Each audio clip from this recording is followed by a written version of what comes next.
Hey everyone, in this video we have for you today, we're going to show you the difference between a red pine and a white pine. First, let's look at the red pine. This tree has a flaky bark with a red tint or color on the bark, which I show you here. White pine bark looks quite different. It's a darker color, maybe a little more grayish. It is not nearly as flaky as a red pine's tree bark.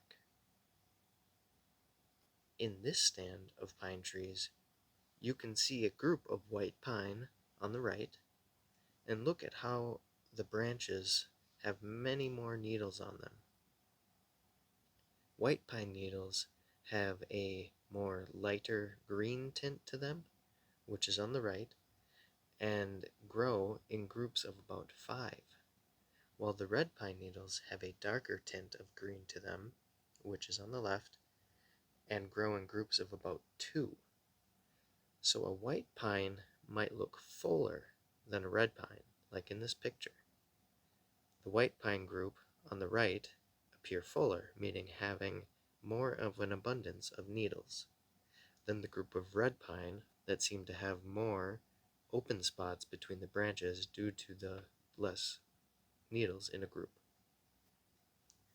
The red pine has pine cones that are about 2 inches long and are a light brown color, while the pine cones for the white pine are very different. They can be about 6 inches long and also have a sticky sap that comes from the many scales that it has. There are many animals and insects that live on or around trees.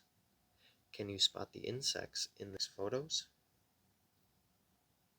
Yep, that is a daddy longleg, who is probably looking for its next meal, or just exploring the tree. How about here?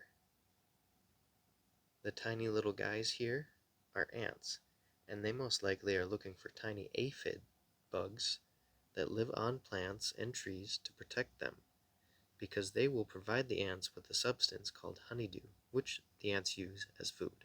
As always, thank you for watching, and I hope you learned more about the trees that may be in your backyard. Check out our other videos, games, and cool information on our new website.